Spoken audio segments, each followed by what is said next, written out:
Então, muito boa noite a todos.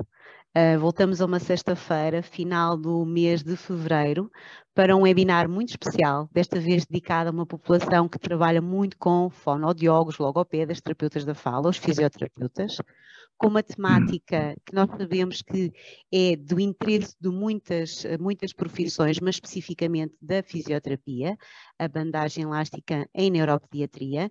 Neste webinar tenho o prazer de ter como convidado, como palestrante, o professor Dr. Nelson Moreni e o professor Alexandre Cavaleri para moderar, para nos ajudar aqui com algumas questões. Devo dizer aos participantes que temos vários participantes, vários pontos do mundo, mais uma vez, a vocês muito obrigada pela vossa presença, pelo facto de terem escolhido o Instituto EPAP para participarem neste webinar. Poderei-vos dizer que em relação a este webinar já se encontra disponível todo o material cedido pelo professor Dr. Nelson em relação aos PDFs, alguns dos artigos e vídeos que complementam esta apresentação. O certificado será recebido dentro de 8 dias após esta apresentação. Esta apresentação ficará disponível, assim como todo o material, na plataforma do Instituto EPAP durante 30 dias e depois ficará disponível no canal de YouTube da EPAP apenas o webinar, a gravação. Todo o outro material será exclusivo para as pessoas que estiverem hoje neste webinar. Devo dizer também que durante esta primeira hora o professor doutor irá fazer a sua apresentação e depois será aberta então as questões que poderão colocar aqui no nosso chat e será o professor Alexandre que já irá ajudar a moderar. Passo assim a uma apresentação muito sucinta do professor Dr. Nelson, nosso ilustre convidado que tem um vasto currículo nesta área, é fisioterapeuta graduado pela Universidade Metodista de Piracicaba, Unimep, desde 1988, é pós-doutorado em Tecnologia de Saúde pela Pontifícia Universidade Católica do Paraná e desenvolveu a sua tese na bandagem elástica no controle postural de pessoas com esclerose múltipla, doutorado em Engenharia Biomédica pela UMC, desenvolvendo a sua área de investigação em testes físico-mecânicos de bandagem elástica, mestre em reabilitação pela Unifesp, EPM, na linha de pesquisa em esforço do aperto de preensão de mão e atividade cardíaca, especialista em traumatologia, docente no ensino superior há mais de 30 anos em várias universidades, atualmente exerce a sua docência na área de neurociências na Universidade Positivo e na Unicuritiba, cidade de Curitiba, Brasil, introdutor da bandagem elástica no Brasil e em países da América Latina há mais de 20 anos, ministra cursos do método desenvolvido Taping no Brasil e no estrangeiro e é fisioterapeuta do Instituto de Neurologia de Curitiba, com o seu trabalho desenvolvido nas áreas de neurociência, estimulação elétrica transcraniana, neuromodulação, fotobiomodulação, estímulos sensoriais e bandagem elástica. Em Portugal nós utilizamos vários termos para a bandagem elástica, nomeadamente bandas neuromusculares, kinesiotaping. Depois seria interessante percebermos o porquê de tanta nomenclatura para designar possivelmente a mesma área, a mesma temática. Professores, estejam à vontade naquilo que precisarem, estarei aqui de retaguarda. Um bom webinar a todos os participantes. Alguma dúvida poderão colocar, neste caso, no WhatsApp do Instituto EPAP e as questões depois aqui no nosso Key and Answers, por favor. Até já.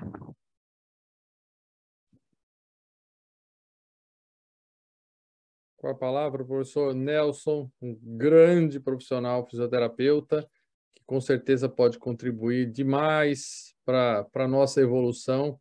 E é sempre uma alegria poder te ouvir, Nelson, e parabéns pela obra toda. É um grande orgulho, realmente, viver esse momento junto contigo, por toda a gratidão que eu tenho por ter sido meu mestre nessa área e ter sido professor da minha esposa, um dos mais brilhantes que ela teve até hoje, ela sempre ressalta isso.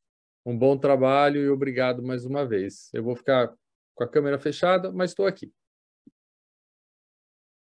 Obrigado, pessoal. Eu já estou compartilhando aqui a minha... Novo compartilhamento. Ok. Pronto, aqui acho que eu já consegui me organizar, só um minuto.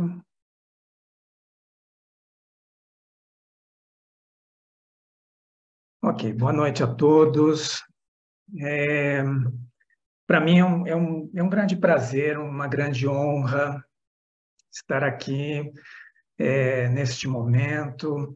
Em princípio, com o convite feito pelos professores do Instituto EPAP de Portugal.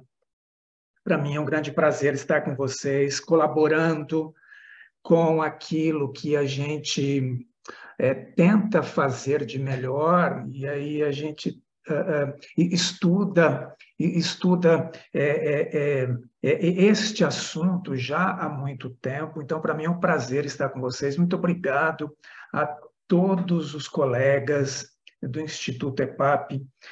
Também, para mim, é um grande prazer estar aqui sendo recebido pelo professor Alexandre Cavalieri.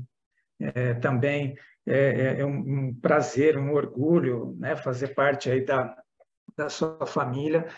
Quero deixar aqui um abraço a todos os amigos profissionais de Portugal, da Espanha, do Chile, da Argentina. Eu sei que deve ter outros países de língua latina, provavelmente, que estejam conosco também. Quero deixar aqui uns saludos a todos e também a todos os amigos do Brasil que, porventura, estão conosco, ou então que irão ouvir esta mensagem, na realidade, posteriormente, né? Sim, a gente trata aqui no Brasil de bandagem elástica para a gente não estar diante, vamos dizer assim, ou apontando para nenhuma marca específica de produto, mas sim este tema, bandagem elástica ou bandagem neurofuncional, bandas elásticas, cada lugar, cada país vai denominando para situações um tanto quanto diferentes, mas que, no final das contas, todas se convergem para o mesmo fim, para o mesmo significado. E o tema que a gente traz hoje aqui para vocês seria o uso deste recurso que eu considero um excepcional recurso terapêutico. E este recurso terapêutico ele é utilizado por diferentes profissionais da área da reabilitação, aqui no Brasil, por profissionais da fisioterapia, da terapia ocupacional, da fonoaudiologia, enfim, aqueles profissionais que tratam, né, que atendem pacientes, ou que estão na área da habilitação e ou reabilitação. E, em específico, a gente tem uma satisfação muito grande de utilizar este recurso bandagem elástica para tratar diferentes disfunções. E eu quero, de novo, utilizar esta palavra, diferentes disfunções corporais.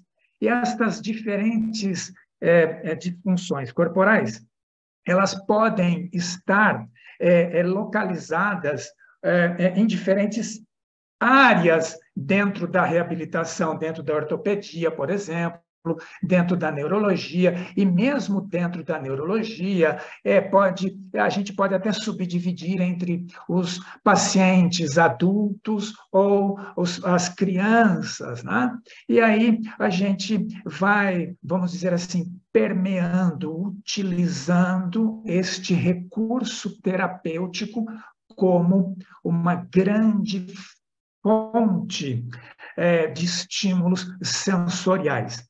E, em específico, portanto, o nosso webinar de hoje está relacionado com bandagem elástica dentro da neuropediatria, ou seja, para auxiliar no tratamento daquelas crianças que têm alguma disfunção corporal.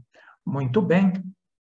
E a primeira A primeira questão que eu quero levantar aqui com vocês, né, relacionado com a bandagem elástica dentro da neuropediatria é, sim, podemos utilizar a bandagem em bebês, em crianças. E quando a gente fala a bandagem em bebê, nós estamos falando bebê a partir de 0 ano de idade, ou seja, nasceu dentro ali daquele período normal de gestação, e se ele nasceu com alguma disfunção, é possível já desde este momento precoce, vamos dizer assim, para o sujeito que nasceu termo, a gente utilizar a bandagem. Para aquelas crianças, aqueles bebês que nasceram pré-termo, a sugestão é não aplicar a bandagem até que ele complete o seu 0 ano de idade, o que a gente chama de 0 ano idade corrigida, que é uma conta bastante simples que se faz entre o período, a idade que ele tem, menos as semanas que ele deixou de cumprir dentro da barriga da mãe. Portanto, a partir do momento que esta criança que nasceu pré-termo, a gente faça a idade corrigida dele, e aí dá, a partir, vamos dizer, aí desse 0 ano, a gente pode começar a utilizar a bandagem elástica nesses bebês. Por que não antes? Exatamente por conta do sistema corporal chamado tegumento, e que ainda ele precisa terminar o seu processo de maturação, né, da pele. Então, a gente espera um pouquinho para utilizar a bandagem elástica nestes bebês. Muito bem. A gente sabe que no mundo inteiro, né, em diferentes países, a bandagem elástica ela é muito utilizada como um recurso terapêutico, né? E cada lugar, cada país trata deste assunto com características um tanto quanto diferentes um do outro.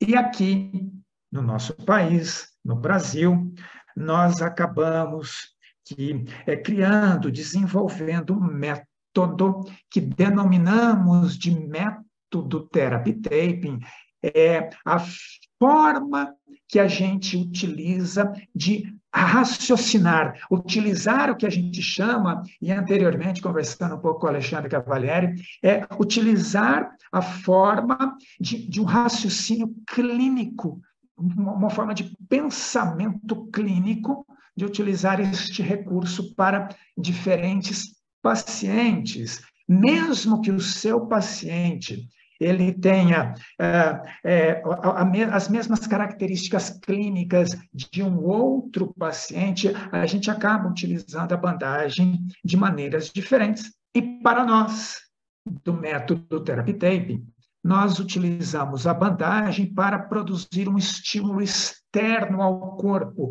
E este estímulo externo ao corpo significa produzir um estímulo mecânico sobre o maior órgão sensorial do corpo humano, que é o tegumento, que é a pele, cujo objetivo principal é tentar produzir uma melhor integração sensorial.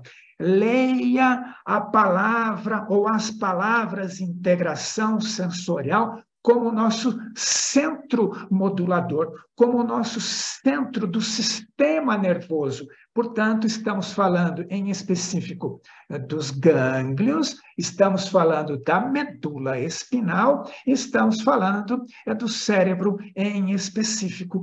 Mas este caminho entre produzir um estímulo mecânico por meio da pele, até que ele chegue às áreas superiores do nosso cérebro, ele deve produzir perturbações na medula, no cerebelo, no tronco encefálico, para o sistema límbico e O objetivo final é que esse estímulo ele chegue às áreas superiores, que ele alcance diferentes córtices do nosso cérebro, do nosso telencéfalo, e que, obviamente, o fruto desta estimulação mecânica é que nós estamos aguardando. A gente sempre vai estar pensando naquilo que a gente chama e considera de feedback sensorial, e em princípio, de uma maneira bastante simples,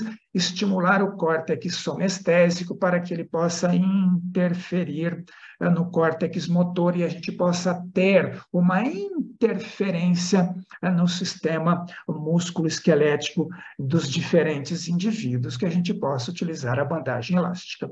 Portanto, queridos amigos, os conceitos que nós utilizamos para apoiar, para servir de pilar para o nosso método, o método Therapy Taping, trata-se, portanto, destes 4 conceitos: o conceito dos estímulos sensoriais, assim como também a gente sempre visa, a gente sempre busca a plasticidade neural, fazer com que o indivíduo ele possa obter e ganhar mudanças, e essas mudanças, elas possam ser utilizadas posteriormente no dia a dia deste sujeito, no dia a dia desta criança. Também estamos falando de utilizar uma bandagem elástica para uma melhor plasticidade muscular, por conta não somente do feedback sensorial, mas do feed-forward também, dos estímulos para os ajustes antecipatórios do movimento, cujo objetivo final é uma melhora do controle motor. Quero crer eu aqui que todos que nos ouvem neste momento, ou que vão ouvir posteriormente, desejam um melhor controle motor para os seus diferentes tipos de pacientes. Eu poderia considerar neste momento toda a ampla gama de diferentes pacientes que a gente atende, não somente os bebês e crianças com comprometimento neurológico. Mas fato é que estes conceitos apoiam o nosso método. E a gente sabe, todo mundo sabe, e aí a literatura está aí para nos apoiar e nos ajudar, que quando a gente fala em neurodesenvolvimento, em desenvolvimento neural, desenvolvimento físico, neuropsíquico dos indivíduos, a gente sabe que o sujeito ele começa a entender o mundo por volta dos 4 meses de vida. Isso é extremamente importante e, para não dizer, extremamente espetacular. E por quê? Porque quando a gente fala em desenvolvimento neural, estamos falando em tentar os melhores estímulos para o corpo deste sujeito, para que o desenvolvimento cerebral ele possa atingir uma maturação lá na sua adolescência, na sua juventude, e que a gente percebe que nos primeiros meses de vida do sujeito, os estímulos sensoriais, eles são de fundamental importância para que o indivíduo ele possa se desenvolver, não somente os estímulos sensoriais, mas também aqueles que estão relacionados com a linguagem. E notem que a linguagem não é única e simplesmente a linguagem falada, porque o nosso corpo, ele fala muito, ele se expressa muito. Boa parte da nossa comunicação, ela acontece por linguagem não verbal, por linguagens corporais, linguagens gestuais, e também os estímulos de funções cognitivas, e aqui apontadas funções cognitivas superiores, ou seja, né, a partir ali do telencéfalo, do diencéfalo e telencéfalo, está extremamente importante a precocidade dos estímulos para os nossos pacientes. Isso daqui é neurodesenvolvimento normal, neurodesenvolvimento típico.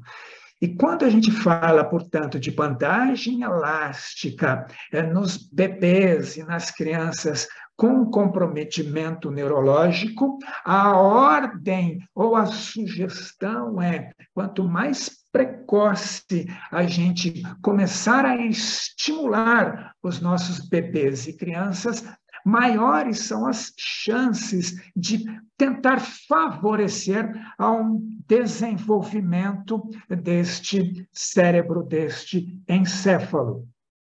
E tudo aquilo, caros colegas, tudo aquilo que a gente deseja, isso daqui me permitam, por favor, né?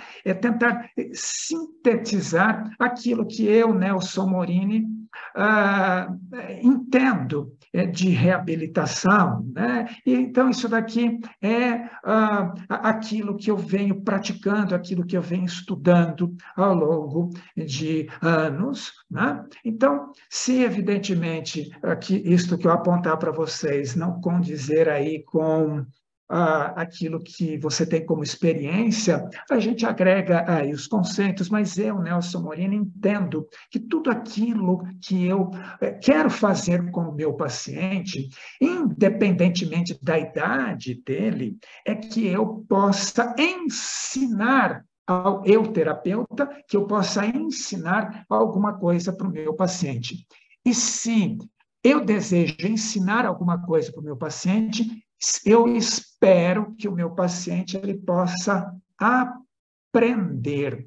E quando a gente fala em ensino e aprendizagem, existe, portanto, um processo. E eu entendo que terapeuta, ele é cuidador de processo. E quando a gente fala no processo ensino-aprendizagem, isto, para mim, é tanto uma aprendizagem física, ou seja, o indivíduo aprender novos movimentos, desenvolver seus movimentos e as suas habilidades corporais, assim como desenvolver a sua habilidade intelectual. Tanto a parte física quanto a parte intelectual, elas andam juntas e, aos meus olhos, existe algumas situações que eu vou apontar aqui para vocês, 4 em específico, que eu entendo serem bastante importantes para este processo, sendo o primeiro que eu chamo de atenção. Então, é muito importante que o indivíduo ele possa ter, ou ele possa ser estimulado diferentes áreas do cérebro para que a atenção deste indivíduo seja estimulada. Não dá para falar em aprendizado físico ou aprendizado intelectual sem que o indivíduo ele preste atenção naquilo que se deseja ensinar e, por conseguinte, o sujeito deseja ou espera-se que ele aprenda. Então, vejam a importância da gente estimular o córtex pré-frontal dos nossos pequenos pacientes. Não somente o córtex pré-frontal, mas assim como a região posterior do córtex parietal, a região do córtex temporal, em específico o giro fusiforme, e também partes do tronco encefálico.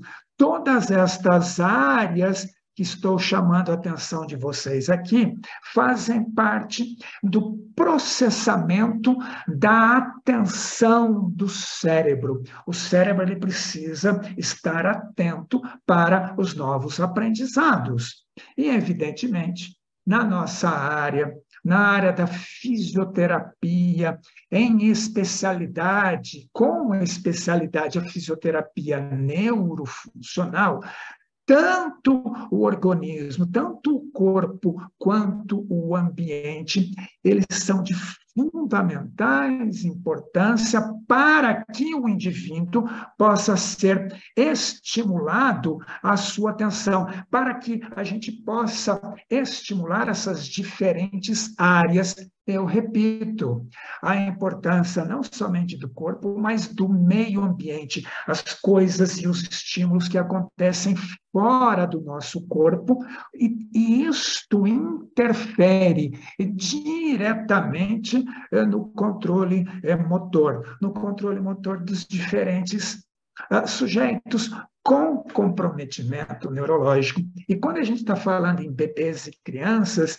a gente precisa habilitar o corpo destes sujeitos para que eles possam entender melhor aquilo que se passa fora do corpo, para que dentro do corpo os mecanismos proprioceptivos eles possam ter um melhor ajuste de movimento.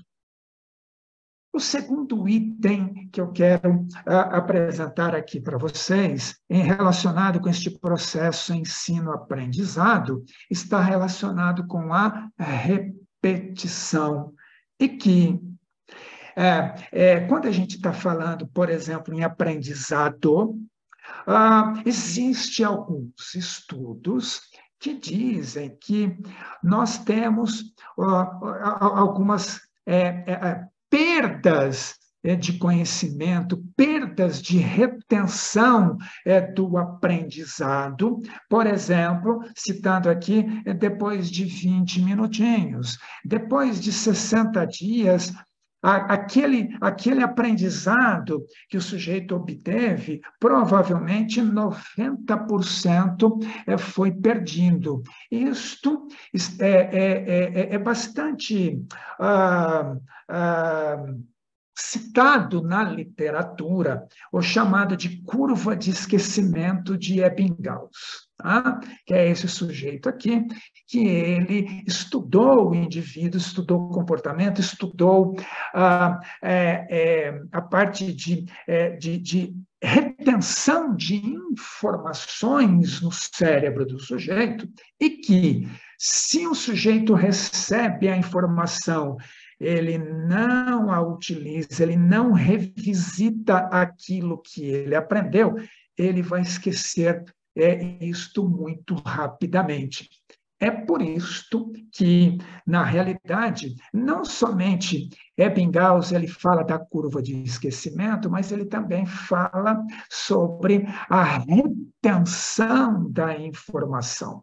Ou seja, o que nós provavelmente, quando estamos aprendendo alguma coisa, quer seja ela física ou intelectual, a gente precisa o tempo inteiro estar fazendo algumas revisões. E estas revisões têm a ver com repetição.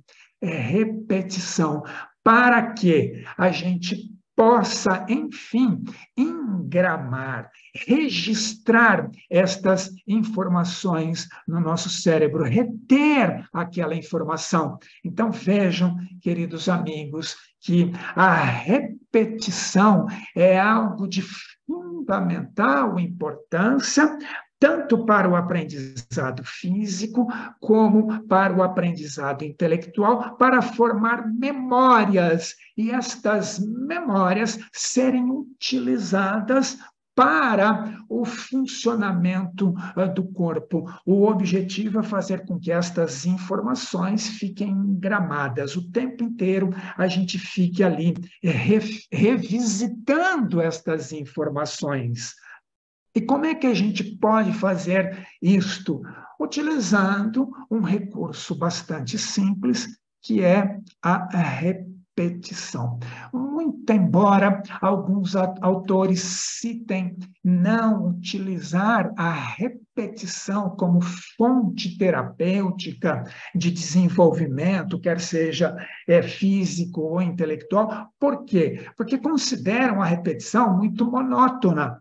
Mas quando a gente está dizendo aqui em repetição, isso não significa que você precisa necessariamente fazer sempre do mesmo jeito. O nosso corpo é capaz de fazer o mesmo movimento em diferentes posições relacionadas com o espaço. Tá? Então, é muito importante, consideramos ser muito importante a repetição para fortalecer as conexões neurais para este aprendizado. Então, o foco na atenção, o foco na repetição, e o objetivo da repetição é levar o sujeito à memória. Então, conforme eu já falei anteriormente, estou repetindo, portanto, o cérebro ele começa muito cedo a processar e armazenar dados. Se a gente imaginar um indivíduo, um bebê que acabou de nascer com algum comprometimento neurológico, provavelmente ele vai ter dificuldades tanto no processamento quanto no armazenamento destas informações.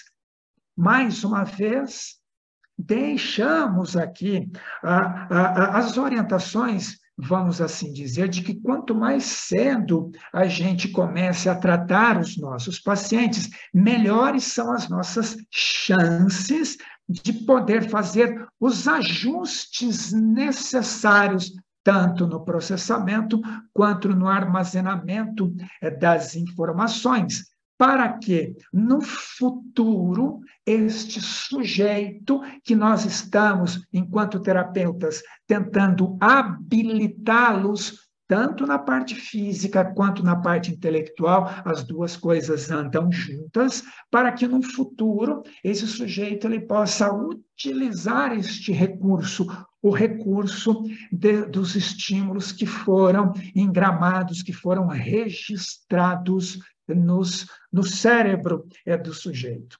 Então, importante a atenção, importante a repetição para a memória. E estimular a memória dos nossos pacientes passa por estímulos, principalmente no sistema límbico.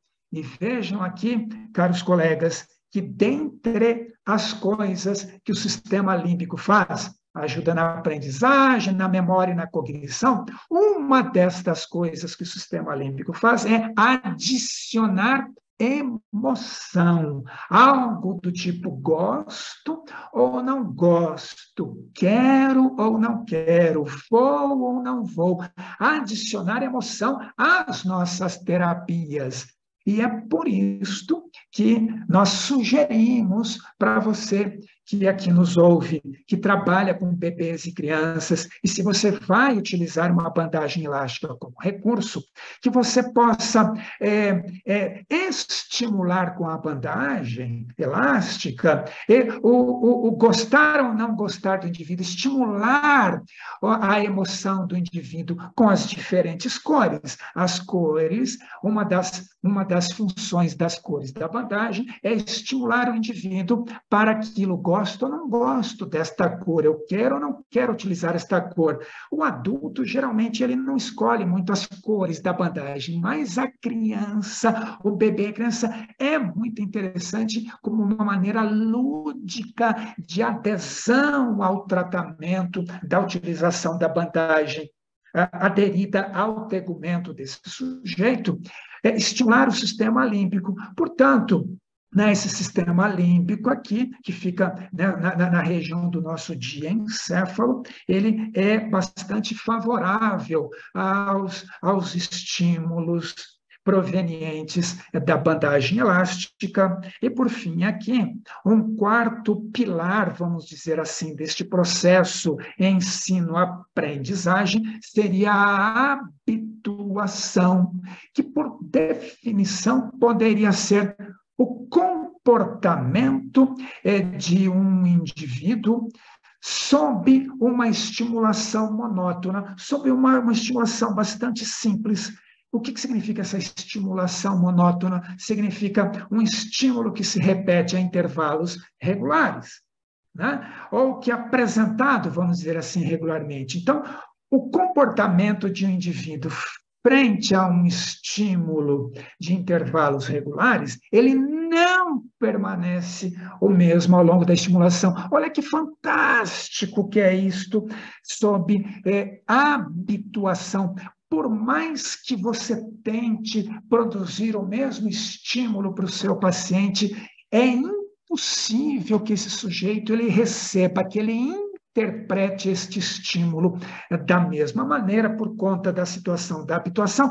E uma das funções importantes da habituação relacionada com o aprendizado é para que a gente possa ignorar alguns estímulos externos ao nosso corpo e a gente focar realmente naquilo que nos interessa. Por exemplo, você está aqui me ouvindo, falando aqui pela internet e provavelmente do seu lado deve ter o teu telefone celular que, hora ou outra, fica ali entrando uma mensagem de WhatsApp, passa alguém ali na sua frente, o gato pula perto de você, e que se o nosso cérebro não tivesse essa capacidade de habituação, a gente ia ser frequentemente estimulado e a gente perderia facilmente o foco da nossa atenção.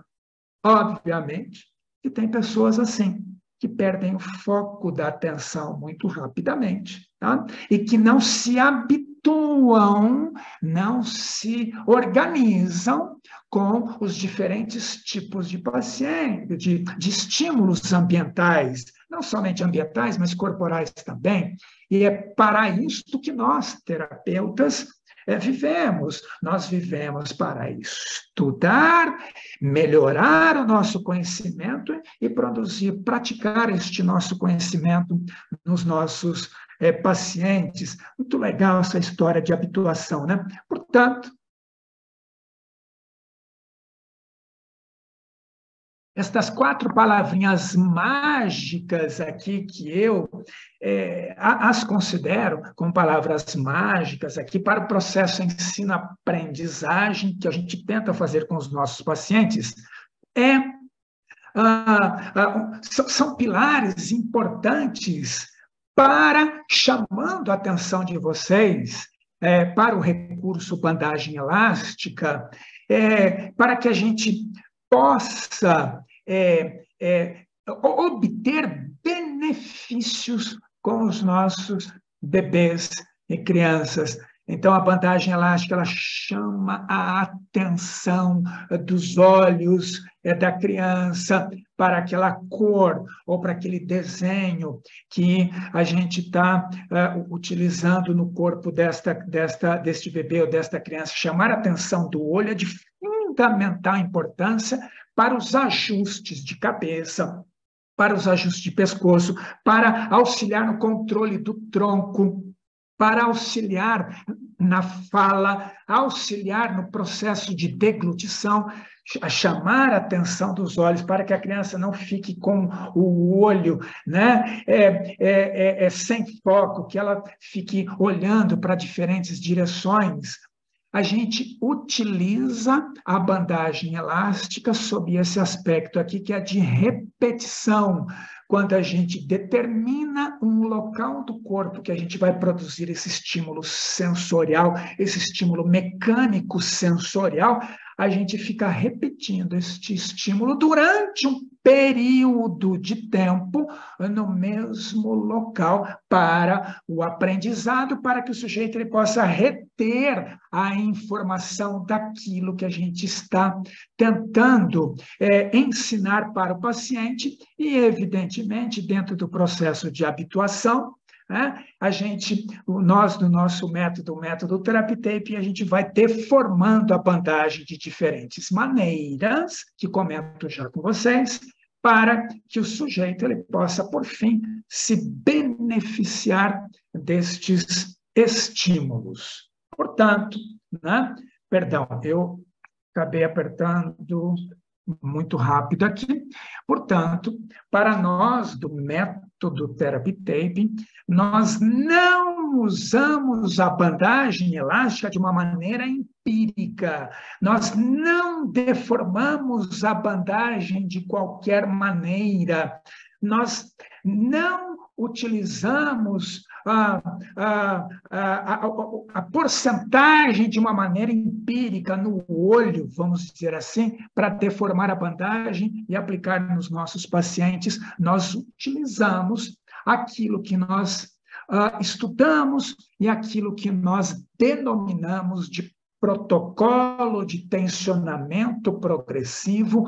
Há uma conta matemática para ser feito, o corte do tamanho da bandagem que a gente utiliza num período de tempo que hoje nós preconizamos pelo nosso protocolo utilizar o recurso bandagem elástica nestes bebês, nestas crianças com comprometimento neurológico, nas diferentes patologias, né? Num período de 16 semanas consecutivas e ininterruptas. Trago eu aqui, então, agora, algumas imagens e alguns casos clínicos que eu quero fazer considerações com vocês, mas um caso clínico que a gente já apresentou isso em congresso, eu particularmente já apresentei isso no congresso de cirurgia de quadril, congresso médico de cirurgia de quadril. É um caso clínico, né, de uma criança com diagnóstico de mielomeningoceles, uma mielomeningoceles um nível mais baixo, né, em nível de L5, e que, evidentemente, a criança que nasce com mielomeningocele, ela pode ter algumas outras complicações associadas, dentre elas a diminuição ou até mesmo impedimento da movimentação do líquor céfalo-raquidiano, por isso que a frequência é muito importante de ser feita uma cirurgia para colocação de válvula para a drenagem deste líquido céfalo-raquidiano, impedindo, portanto, a deformação do crânio e, por conseguinte, mais lesões ou lesões no cérebro dessa criança. E essa criança ela já havia passado por uma cirurgia de luxação de quadril. Tá? Ela tinha uma displasia bilateral de quadril, e cujos objetivos de tratamento era a gente tentar melhorar a estabilidade do quadril dessa criança no pós-operatório, né? E tentar, por assim dizer, um melhor alinhamento deste membro inferior desta criança, e utilizando alguns procedimentos, dentre eles, técnicas fisioterapêuticas, né, que eram realizadas num período de 6 horas por dia, portanto, um tratamento bastante intensivo neste pós-operatório, que foi durante 3 semanas, e, associado a isto, a aplicação da bandagem elástica para tentar posicionar o quadril em rotação lateral.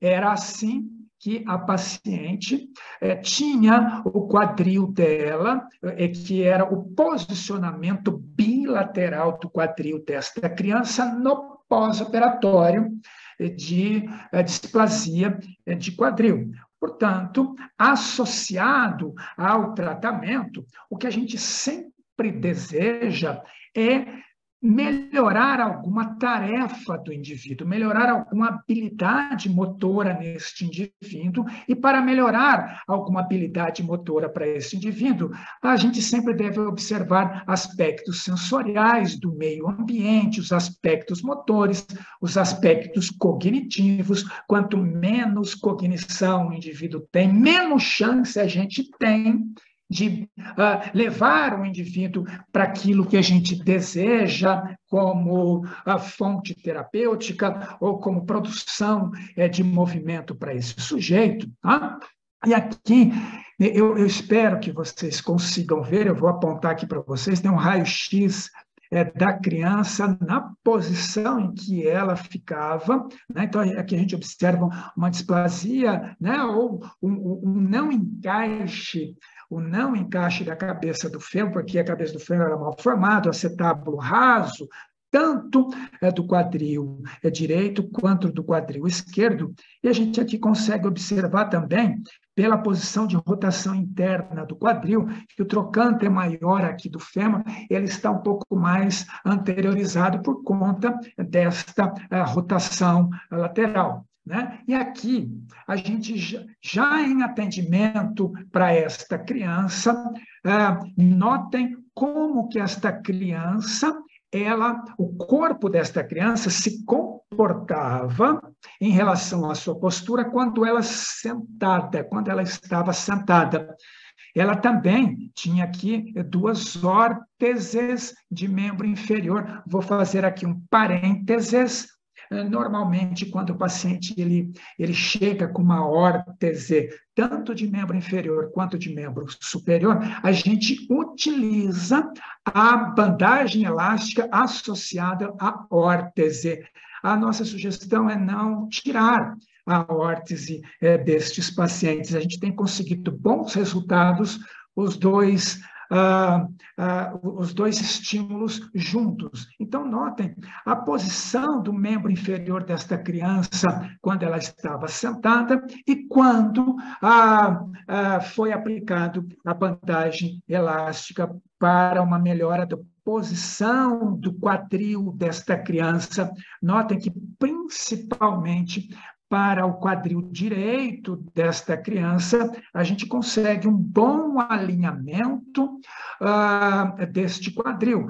Quando a criança ela vai fazer marcha, notem também que existe, né, a rotação interna bilateral de quadril, uma semiflexão do joelho, o que provavelmente dá um apoio, um esforço muito maior para o aditamento de membro superior, para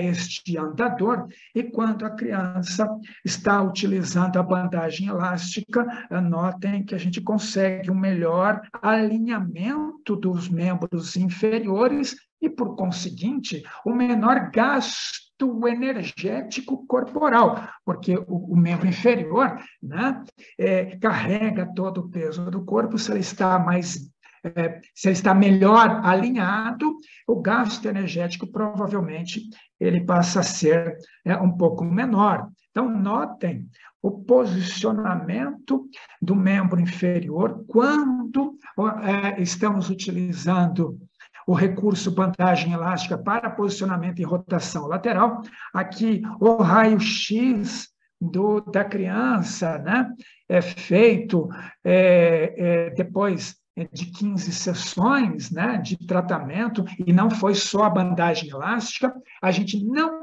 preconiza só a bandagem no tratamento, é bandagem, mas todas as outras técnicas terapêuticas que a gente sabe utilizar. E o que eu gosto muito de dizer é que a bandagem elástica ela é muito importante, principalmente quando o paciente não está conosco na terapia. Isto é de fundamental importância que a gente possa entender. Então, aqui a gente observa, né, o posicionamento do quadril no início, o posicionamento do quadril ali já com 15 sessões, já com 3 semanas de atendimento.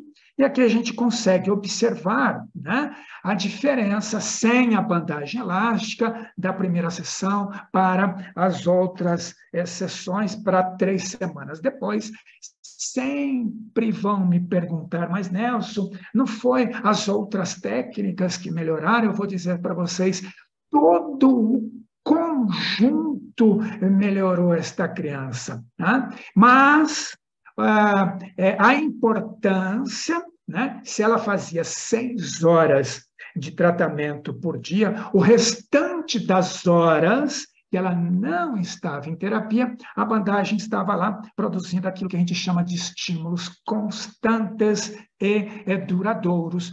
Quando foi aplicado o teste, né, do Time Up and Go, um teste bastante simples, né, nas 3 tentativas no início e no final, a gente percebe que houve uma redução ali do tempo para esta criança para realizar este teste bastante específico. Né?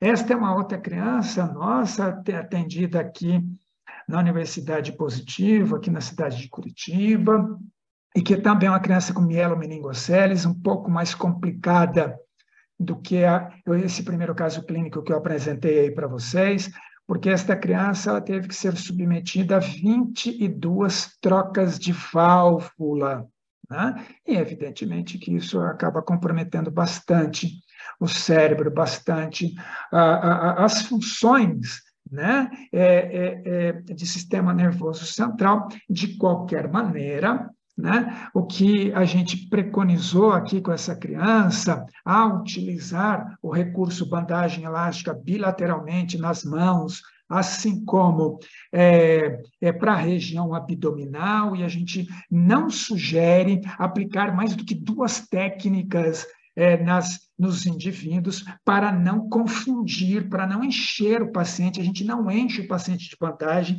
a gente diz que a gente não mumifica o paciente, porque o nosso objetivo era sentar, fazer com que essa criança ficasse sentada, uma vez que ela ficava numa posição que a gente chama de posição de abandono, né? Ali na cadeirinha de rodas dela, que ela pudesse tentar sustentar a sua cabeça, que acho que vocês percebem que a cabeça dela, por conta do probleminha da mielomeningocele, a cabecinha dela ela teve ali um pouco mais de deformidade. Aponto eu aqui para vocês, e vocês terão acesso ao material, né, a este estudo nosso, publicado no British Journal em 2016, que fala do nosso método em distrofia muscular do tipo Duchenne. Chama a atenção de vocês para esta menina aqui, que é uma parceiraça nossa aqui, a Cristina Iwabi. Então, eu e Cristina, a gente acabou escrevendo juntos aí este artigo, que fala sobre bandagem elástica em distrofia do tipo Duchenne, tá?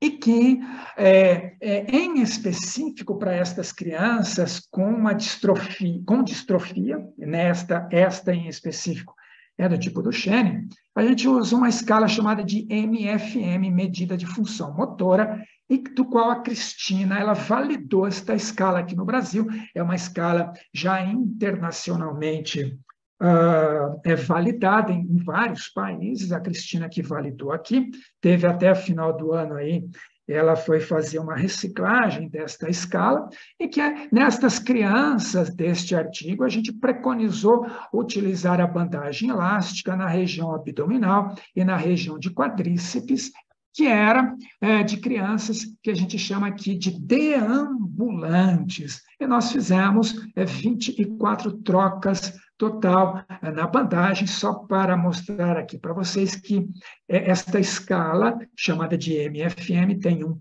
programa,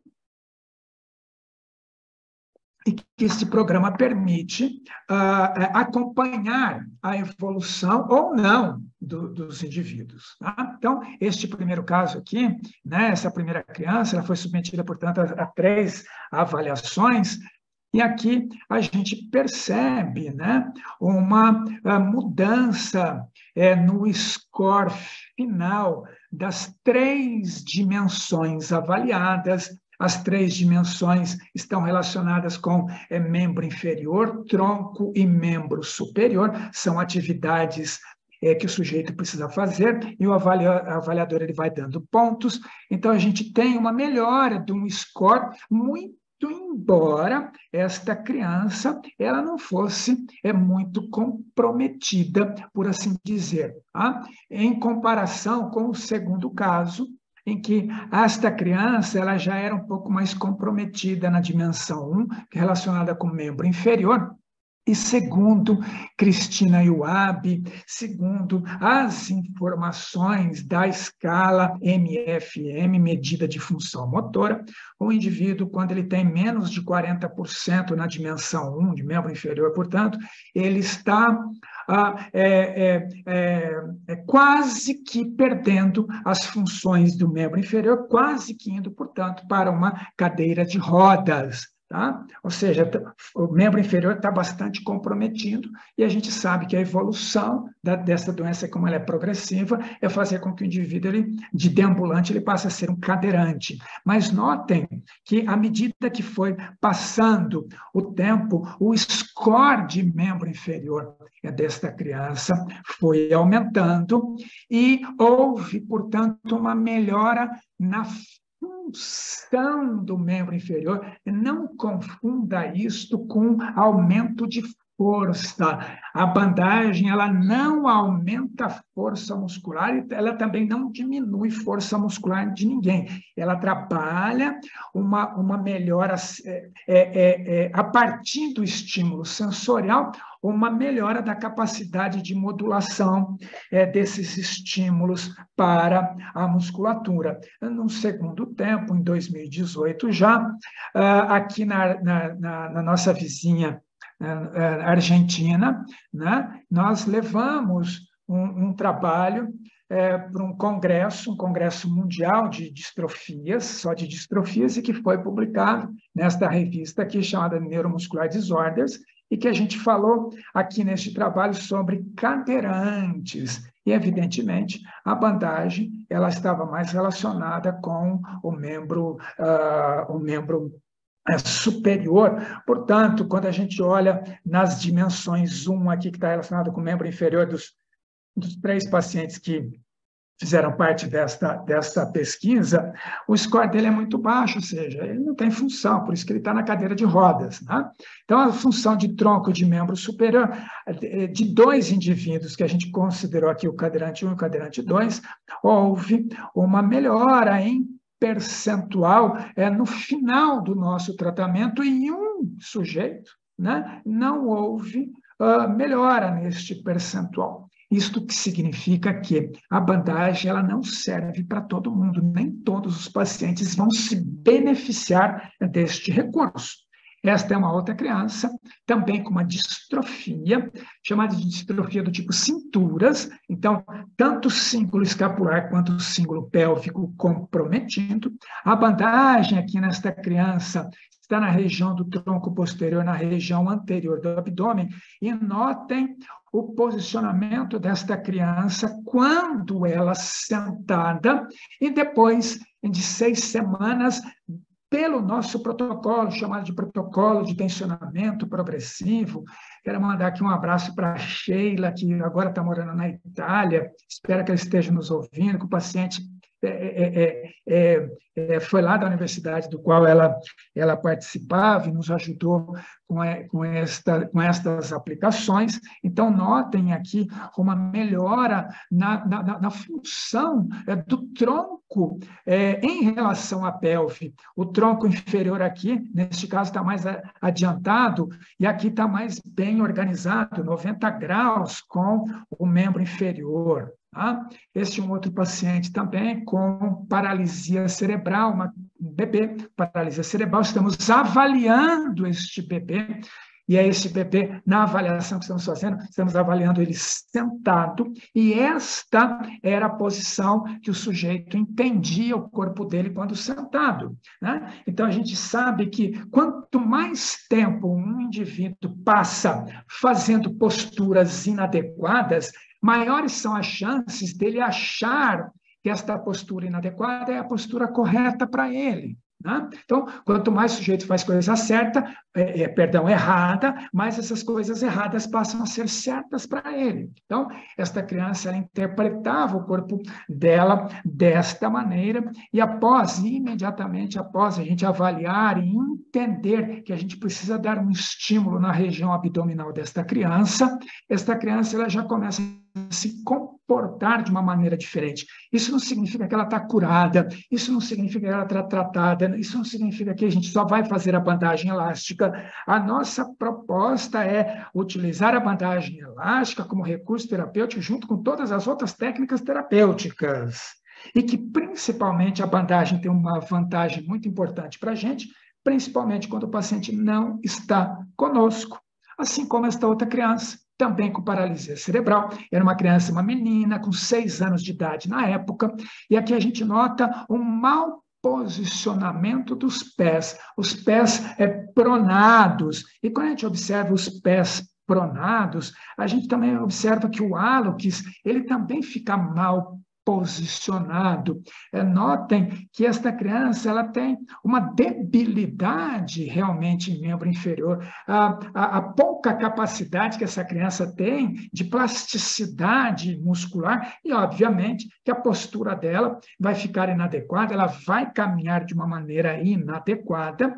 E aqui o nosso protocolo, né, para 16 semanas, os 4 meses ininterruptos para o tratamento deste arco plantar desabado, deste pé plano. E geralmente as pessoas... antes disso, notem que até o hálux ele se organizou. Né? Então, tem muita gente que acaba me perguntando assim, Nelson, depois que a gente chega nesses 4 meses, que a gente conseguiu um certo alinhamento com os nossos pacientes, o que acontece depois? A gente tira a bandagem e se perder aquilo que a gente ganhou. Né? Eu acabei de dizer ali anteriormente da importância da repetição para a memória, para que o sujeito ele use. Mas quando a gente fala em bebê e criança, quando a gente consegue algum benefício, né, eles acabam perdendo este benefício um tanto quanto mais rápido. Por quê? Porque a criança cresce, e quando ela cresce, ela acaba se desorganizando novamente. Né? Fisiologicamente, quando a gente cresce, principalmente na fase de estirão, a gente tem uma certa flutuação de tônus, nosso centro de gravidade ele acaba flutuando, a gente acaba se desorganizando um pouco em relação ao espaço, e se, porventura, essa criança perder aquilo que a gente havia conquistado, a gente tem que retornar para a meta terapêutica, que seria o tratamento naquele local, apresentando aqui para vocês também tratamento de bandagem para pé torto congênito, importante, quanto mais precoce a gente consiga. Quero dizer aqui para vocês que tratamento de pé torto congênito, existe as técnicas mundialmente conhecidas. Número 1, a técnica de Ponseti, que é o gesso seriado íngno-podálico, feito pelo médico, isso é maravilhoso, fantástico.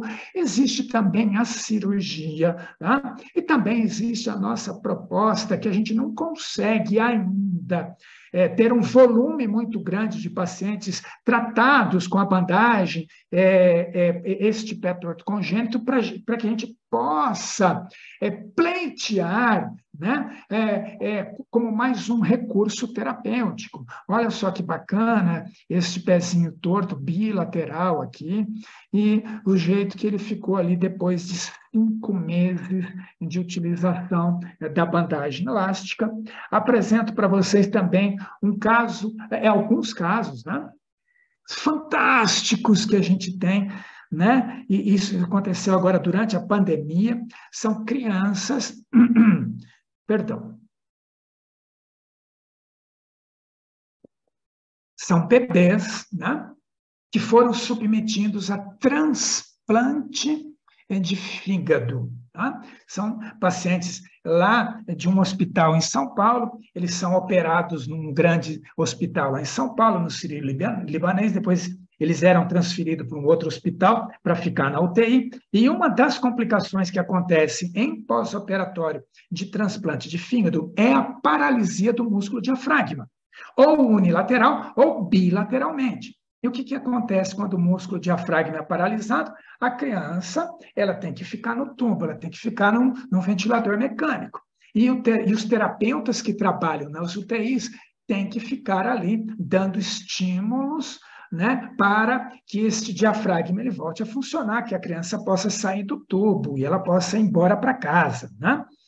Então, aqui é uma proposta nossa de tratamento, porque a bandagem ela foi cortada desta maneira, ou aplicada desta maneira, porque a gente não coloca a bandagem em cima de cicatriz recente, né? Então, aqui está sobre o gradil costal da região anterior desta criança, assim como esta outra criança aqui, notem que aqui tem um tegaderme ainda, né? Tem esse curativo sobre esta cicatriz. Uma outra criança também que teve uma complicação ali no músculo diafragma, e notem que aqui a gente já está utilizando a bandagem de uma maneira um pouco mais inteira, né, pegando todo o gradil costal antero-superior desta criança, né, cujo objetivo nosso é fazer com que o diafragma volte a funcionar. Chamo a atenção de vocês para que estas crianças, a gente tem um total de 6 até hoje, né, que foram tratadas e utilizando a bandagem elástica desta maneira, saíram antes do tempo, quando comparado, saíram do ventilador mecânico antes do tempo, quando comparado com as crianças daquela mesma UTI que não utilizaram esta forma de estímulo sensorial, né? Mecânico sensorial, né? Isso é bastante importante. A gente está tentando publicar estes 6 casos clínicos. Chama a atenção de vocês também, né? Ainda para esta criança aqui, que ela tem mau posicionamento dos dedinhos e com a bandagem elástica, mediante ao que a gente chama de protocolo, não é de qualquer maneira que a gente faz, né? Chamando a atenção de vocês, a gente consegue um melhor posicionamento destes dedinhos. Há uns anos atrás, teve um surto muito grande de Zika vírus no nosso país, né? Os brasileiros, eles lembram muito bem disso, e principalmente a nossa região Nordeste foi muito afetada, e nasceram, naquele momento, muitas crianças com microcefalia. E naquele momento, né, um ano e meio depois do nascimento, houve um boom muito grande de nascimento de crianças com microcefalia. O pessoal lá do Nordeste, especificamente da cidade de Recife, né, do nosso país aqui, o Brasil, eles acabaram me chamando, a gente foi lá para tentar ajudar estas crianças, né? Nós fizemos um curso específico para os profissionais a utilizarem a bandagem elástica para estas crianças, esses bebês que tinham um comprometimento no sistema nervoso, evidentemente, né? E que a gente pudesse tentar alguma melhora para estas crianças. E a gente sempre, quando fala em bebê e criança, a gente sempre vai estar olhando, número 1, para o neurodesenvolvimento típico, para depois a gente entender isto dentro da criança com alguma disfunção e aplicar a bandagem mediante aquilo que a gente enxerga como meta terapêutica. Tá? Esta criança aqui também, ela com paralisia cerebral, faz diferentes tipos de tratamento, inclusive a ecoterapia, mas observem que o corpo dessa criança fica um pouco mais adiantado, e a gente entende, depois de avaliar a criança, que o problema é na região abdominal, e a bandagem foi aplicada nesta região abdominal. 30 dias depois, a gente observa uma melhora da postura desta criança, e, de novo, sempre as pessoas me questionam se não foi o cavalo, se não foi a fonoaudiologia, se não foi a terapia ocupacional. Eu digo que foi todo mundo. Porém, esta criança aqui, neste tempo aqui, né, ela fazia, desde quando nasceu, todas as técnicas terapêuticas com diferentes profissionais da reabilitação. Desta imagem para cá, ela continuou a fazer diferentes técnicas terapêuticas com diferentes profissionais da reabilitação, associado à bandagem elástica, né? E que eu, de novo, reforço para vocês da grande importância da bandagem elástica, estar aderida, estar aplicada no lugar certo do sujeito, né? Durante um período de tempo, né? Tentando produzir ali, chamar a atenção do corpo dele, a repetição, a memória e a habituação. Tudo isso para que a gente possa definitivamente produzir aquilo que a gente chama de estímulo sensorial. São vários os estímulos sensoriais que a gente pode produzir para os nossos pacientes. Um deles é o estímulo proveniente do tegumento, que são os estímulos mecânicos, tato, pressão, vibração, para um melhor desenvolvimento. E notem a palavra neuropsicomotor. Não dá para tirar o psico das nossas terapias, não dá para tirar o sistema límbico da nossa terapia. É muito importante isto para a gente, para esses estímulos sensoriais, para que o sujeito ele possa ter uma melhor organização corporal frente ao ambiente, porque o dia inteiro o ambiente fica produzindo estímulos para dentro do nosso corpo, a gente fica interpretando esses estímulos e tentando reagir, contraindo os nossos estímulos, o nosso corpo, ou contraindo os nossos músculos, na maior parte das vezes, frente a estes estímulos, ok? Portanto, desde o mais precoce possível que a gente possa fazer diferentes estímulos sensoriais, um deles está relacionado com a bandagem elástica. Bebê, repito, a partir de 0 ano, nasceu termo, ou 0 ano, idade corrigida, e que não somente o ambiente trazendo estas experiências sensoriais e organizando o nosso corpo por meio das experiências sensoriais, mas também a interação destas crianças com os indivíduos que a cercam, né? Então, é importante a gente orientar os indivíduos, os cuidadores, vamos dizer assim, os familiares, para tentar produzir os estímulos da maneira mais adequada possível, para que o cérebro ele sempre receba as informações certas da maneira mais correta possível. De novo, se o indivíduo ele faz coisas erradas durante muito tempo, estas coisas erradas elas passam a ser certas para este indivíduo. Portanto, é importante, desde muito cedo, desde precoce, a gente estimular os nossos pacientes para novas sinapses, à medida em que esse sujeito ele vai se desenvolvendo, à medida em que esse sujeito ele vai crescendo, e que a formação destas novas sinapses, destas novas conexões, elas se dão de uma maneira muito abundante nos primeiros 5 anos de vida, e estas formação de novas sinapses também tem a ver com o processo de mielinização destas novas conexões. Chamo eu a atenção aqui de vocês para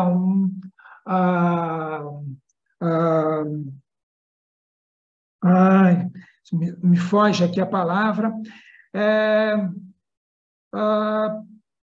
para uma nova maneira de organizar, ou para uma nova maneira de estudos. Ainda me foge aqui a palavra adequadamente, porém, depois eu gostaria que vocês dessem um Google aí, utilizando a palavra conectoma, conectoma. Tá? E aí, esta palavra conectoma tem tudo a ver com a nova maneira da gente olhar para o cérebro, para as funções do cérebro, uma nova maneira para a gente pensar em terapia de uma maneira geral para os nossos pequeninos, e não somente para os nossos pequeninos, para os nossos adultos também. Lembrei, uma nova teoria, uma teoria mais recente, chamada de conectoma, ok? Então, muito bem, eu acho que já deu o meu tempo. Tá? Eu gostaria, em princípio, muito novamente de agradecer a todos os colegas que nos ouviram neste momento. Gostaria de agradecer mais uma vez a organização do Instituto EPAP. Deixo aqui os meus contatos, a minha rede social aqui. E agora quero crer eu que a gente abre para algo. Me perdoem, eu me empolguei um pouco mais. Eu botei o meu relógio aqui, né? E pelo meu relógio eu passei 10 minutinhos e eu gostaria de pedir perdão aí para vocês, tá bom?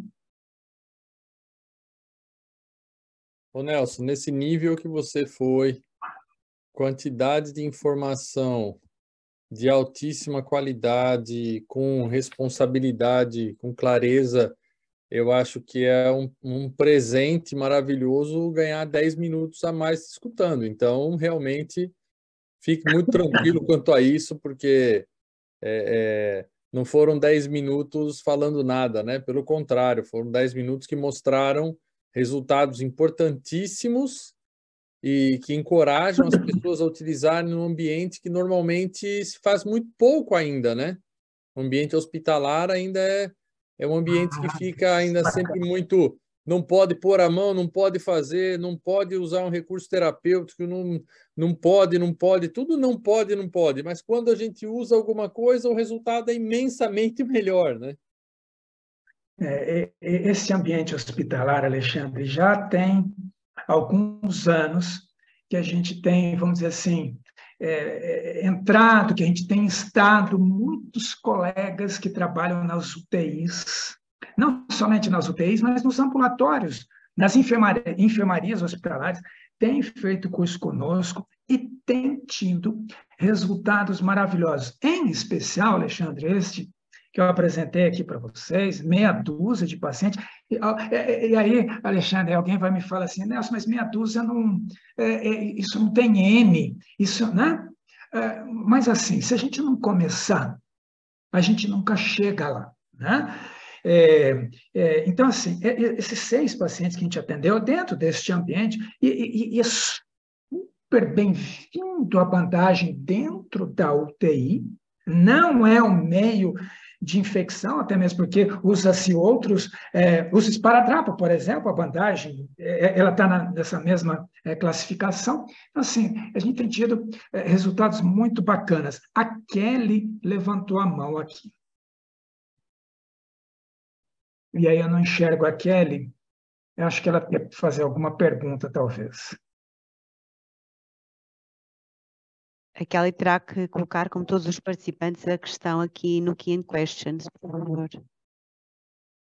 Tem que escrever para a gente, Kelly. Pode Então, escrever no chat, tem perguntas e respostas aí. Pode escrever a pergunta que nós vamos ler e responder. Nelson, me diz uma coisa, enquanto a gente espera a Kelly escrever e outros colegas escreverem também, nós temos sempre infelizmente, né, muita gente que vai por esse caminho que você estava dizendo, são só 6, né? Mas são só 6. Agora, pronto, estou falando com um pós-doutor, pelo amor de Deus, né? Eu fiz o meu mestrado e depois não continuei com as pós-graduações estrito. Mas nós temos que considerar muito do que nós estamos falando, né, Nelson? Você mostrou casos de transplante de fígado em recém-nascidos. Quantos mil nós vamos encontrar para poder fazer uma amostra que os nossos críticos exigem, né? Então, nessa questão dos os tipos de casos que você estudou, artigos que você publicou, todo o trabalho que você tem feito desde lá do hospital da Unifesp, da Escola Paulista de Medicina, esses casos assim que são mais raros, que são mais difíceis da gente encontrar como casos. Fazer 6 é um número relevante estatisticamente falando, não é? Que outras histórias você tem para contar que não publicou e que não, mas que você fez, claro, né? Que foram resultados que te tocaram, assim, que outros tipos de situações pediátricas ou neuropediátricas, né? Pode ser ortopedia também, enfim, que você lembra de ter feito a diferença para a vida das pessoas que ainda não estão publicadas, se você puder falar, né? Os que você puder falar. Claro, para mim é um prazer. De qualquer maneira, eu não falei, mas aqueles casos, aqueles 2 artigos que eu falei que a gente publicou relacionado com distrofia do tipo Duchenne, né? Quando a Cristina me fez a pergunta, Nelson, bandagem em distrofias, o que é que tem? Eu disse assim, no planeta Terra não tem nada que fale bandagem elástica em distrofia, qualquer distrofia. Aí, vamos fazer? Vamos. Então, aí nós fizemos no Duchenne, né? E tivemos também poucos casos, porém, os resultados desses poucos casos, eles foram relevantes, estão publicados, uma pena, Alexandre, que poucas pessoas, sim, aqui no nosso país, eu não sei, nos outros países que nos ouvem, se interessam por esta área de distrofias, porque a gente poderia ter mais estudos relacionados a isso. A gente faz muito em paralisia cerebral. Assim, espasticidade e bandagem, elas combinam muito, Alexandre, combinam muito. A bandagem ela acaba melhorando muito a espasticidade destas crianças. As crianças evoluem de uma maneira rápida com esta melhora do tônus. Evidentemente que ninguém consegue acabar com a espasticidade, a gente consegue controlar, né? Mas tem casos também, os casos ortopédicos, vamos assim dizer, hoje, eu em específico, Alexandre, tenho feito muito pouco, porque a gente quer, vamos dizer assim, ficar olhando para esses problemas maiores. E o que eu quero só fazer uma pequena correção. Eu ainda não sou um pós-doutor, eu sou doutorando, pós-doutorando, talvez tenha faltado um N ali, né? Mas neste meu estudo, Alexandre, ali no laboratório de biomecânica, inclusive os meus amigos estavam assistindo aqui, do laboratório de biomecânica da PUC, daqui de Curitiba. O que a gente estava fazendo? A gente está olhando para o equilíbrio corporal e atividade mioelétrica de membro inferior de indivíduos com esclerose múltipla. Esclerose múltipla. Não tem nada ainda, Alexandre, que fale A com B. Bandagem e esclerose múltipla. A gente está olhando aí também para esses casos, né? Aqui no INC, Instituto de Neurologia de Curitiba, existem excepcionais médicos neurologistas que tratam, em específico, desta subespecialidade dentro da neurologia, que é desse subitem aqui, que é a esclerose múltipla, e a gente tem participado deste grupo, né? Falando de fisioterapia para os colegas médicos, em específico neurologista, que trabalha com essas situações aí. Tá? Mas, enfim, a sua pergunta ela é fantástica, Alexandre, eu agradeço muito. Não sei se a Kelly ela já escreveu ali para a gente, eu não consegui enxergar aqui. A Annelise havia escrito aqui, quando a gente estava conversando, Alexandre, você falou assim, o Nelson fez um curso comigo, a Annelise falou assim, ele também deu curso aqui para mim. Eu falei que era o meu mestre, e ela disse que era o mestre dela também, a Annelise, né? Mestre nada. Mestre tem um só, né? E aí o resto, viu, Alexandre? Nós somos meros aprendizes. E devemos continuar, né? Devemos continuar sempre como aprendizes. O Alexandre, eu quero aproveitar para dizer para todo mundo que está aqui que muito em breve o Instituto EPAP, né, ele vai aí divulgar um curso nosso em neuropediatria, né, bandagem, curso nosso. Né, não sei se eu podia falar, e aí eu já acabei com a surpresa, mas eu queria deixar registrado que logo, logo o pessoal pode acessar aí, né? Eu podia falar, não sei. Podia, claro que podia. Você é o dono da festa, você não vai poder cortar o bolo? Que história que é essa? Aqui no EPAP não tem esse negócio. Quem é o dono da festa corta o bolo a hora que ele quiser. E se não quiser cortar o bolo e mandar guardar, ele corta e manda, ele não corta e manda guardar. Mas então eu quero acrescentar já algumas coisas a esse respeito, não é? As pessoas vivem perguntando, mas essa certificação que vocês estão falando europeia, pessoal, quem é português, quem está na Europa, né? Quem fala português está na Europa, sabe o significado disso.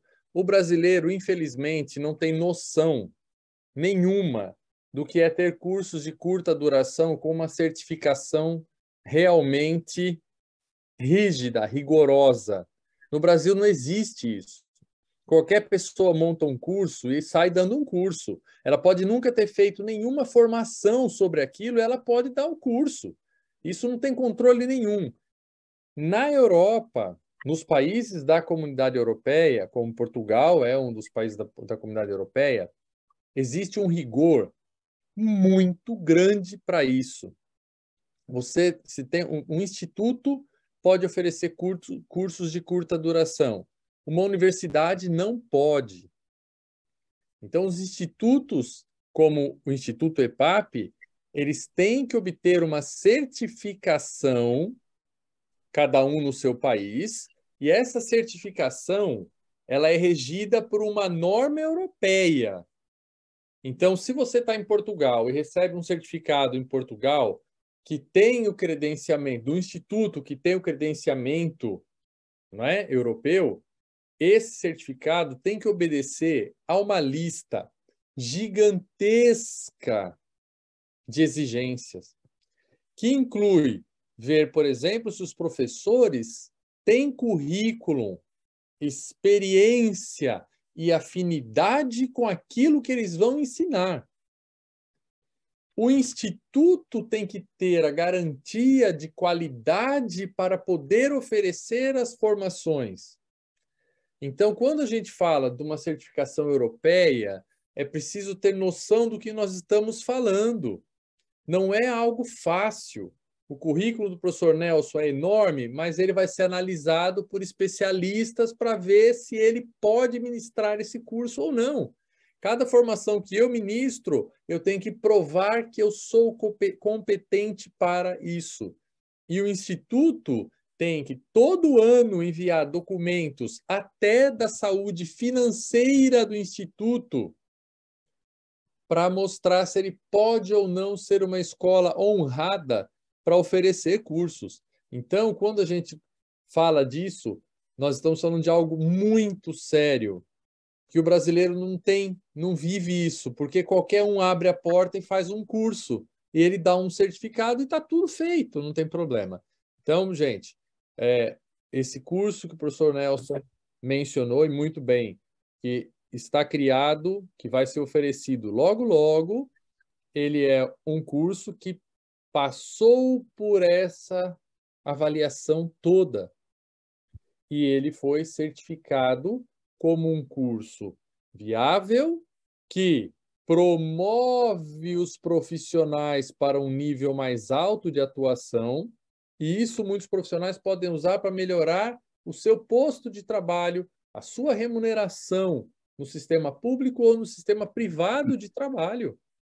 Então, é uma coisa muito complexa que tem que ser mesmo garantida, porque, no fim das contas, é uma garantia do governo português, no nosso caso, do Instituto EPAP, né? Garantia do governo português que aquela pessoa que aprendeu aquilo naquele instituto, ela pode ser condecorada por aquilo. Então, isso vai ser feito não só com o professor Nelson, como uma linha enorme de outras formações já estão oferecidas e estão vindo outras dezenas. E se eu mudo para a Europa, Alexandre? Se você muda para a Europa, você vai enviar uma mensagem para o Instituto EPAP, que está lá registrado, tudo bonitinho, o teu nome, todas as suas informações, qual foi a formação que você fez, quando fez, como foi, e você pode validar para utilizar na Europa. Ah, então ele não é validado na Europa? Não é possível validar no ambiente europeu se você não tem ou um visto de residência ou um endereço fixo com a sua cidadania portuguesa. Isso serve para qualquer país europeu, é a mesma regra. Mas no momento que você vier morar na Europa, você pede a sua validação europeia. Então, o certificado que você recebe no Brasil, ele, sim, é só pedir a validação dele depois que você estiver regular na Europa, não é? Isso é uma exigência da comunidade europeia. Não pode ficar dando certificado para todo mundo e a pessoa é irregular. Então, ela tem um monte de certificado validado na Europa, mas ela é um morador irregular na Europa. Isso é ilegal, né? Principalmente após o terrorismo e tal, as crises do terrorismo, isso ficou muito mais grave. Então, essa é a história de ter um certificado emitido pelo Instituto EPAP. Se você vier morar na Europa depois, você solicita, depois que estiver legalizado, você tem o certificado com todas as chancelas e tudo daqui. Então, o papel que você recebe no Brasil, ele é o passaporte para essa legalização dos seus certificados aqui. Muito Veio legal. mais alguma pergunta? Muito legal isso. Veio mais alguma pergunta? Acho que não, né? Eu posso fazer uma? Claro que sim, como não? Então, sendo eu terapeuta da fala, gostei imenso de ouvir falar, sobretudo na parte inicial. Eu trabalho na área da disfagia pediátrica, neonatal e pediátrica, e trabalho na área da recusa alimentar. E identifiquei-me imenso com aquilo que falou em relação ao sistema límbico e à aprendizagem e à parte das emoções. E, sem dúvida que é um recurso terapêutico para nós, a bandagem elástica, nomeadamente nos casos de disfagia, e estava a ouvir falar e o quanto é importante, às vezes, munimos de todos os recursos terapêuticos e esquecemos da parte da confiança com a criança que temos à frente, não é? Que confia em nós, que está ali para criar esta relação de confiança connosco, com os alimentos, neste caso a recusa alimentar, e com os pais. Por melhor que o terapeuta seja, continuamos muito agarrados, ou pouco ainda sabemos na teoria a importância da confiança, da relação empática com o outro, com a compaixão, e muitas vezes esquecemos no dia a dia, nas dinâmicas do hospital, com os outros profissionais. E queria colocar aqui uma questão, que é: como é que é a receptividade dos outros profissionais à bandagem elástica? Porque eu sei que, e se calhar falo um bocadinho em nome de alguns fisioterapeutas que estão aqui, que sabemos que há enfermeiros de reabilitação, que há outros profissionais a utilizar, que questionam a sua utilização, que usam de uma forma que nós às vezes olhamos e não percebemos exatamente o porquê daquela utilização, e nós assistimos nos últimos anos assim, a uma utilização em massa por outros profissionais, uns mais qualificados do que outros. O desporto veio trazer esta visibilidade das bandas, e como é que nós, terapeutas, nomeadamente fisioterapeutas, neste caso os colegas, gerem estas questões todas? Não sei se fui confusa. Não. O que você falou é extremamente importante, né? Então, aqui no Brasil, né, basicamente fisioterapia, terapia ocupacional e fonoaudiologia, terapia da fala, né, ou logopedas, né, utilizam esse recurso. Bom, eu posso dizer para vocês, sem medo nenhum de errar, e eu também não gostaria de passar nenhuma imagem aqui para vocês de arrogância, qualquer coisa parecida, que lá no passado, quando eu aprendi bandagem elástica, eu aprendi do pescoço para baixo, e parecia que daqui para cima não tinha nada, né? E aí a gente acabou que desenvolvendo essas técnicas de face e pescoço, onde a gente também foi aprender aquilo que os fonoaudiólogos fazem, falam, o que eles desejam, etc, etc. Tá? Então, quando a gente fala, se você me permitir, para eu responder só em específico para a área do terapeuta de fala, ou logopeda, ou fonoaudiólogo, né? O que a gente diz não significa colocar a bandagem só aqui, né? Porque isso daqui depende de outros lugares do corpo. Tá? Então, nos nossos cursos, Alexandre e colegas, a gente demonstra técnicas que nós chamamos de técnicas comum para as três áreas, físio, fono e teo. Ou seja, vou exemplificar, região do abdômen. O terapeuta ocupacional precisa muito para que as funções do membro superior, o fisioterapeuta precisa muito, né? E o terapeuta da fala também precisa muito, porque é uma região de fundamental importância para o sujeito engolir, para o sujeito falar, para o sujeito deixar o corpo dele melhor posicionado, cabeça, pescoço, ele poder articular as palavras de uma maneira mais adequada, a língua, né? Então, sob esse aspecto, existem algumas partes do nosso corpo e que a gente diz assim, esta técnica, ela não é específica de uma profissão. Todo mundo pode estar utilizando, mas evidentemente que existem técnicas que a gente,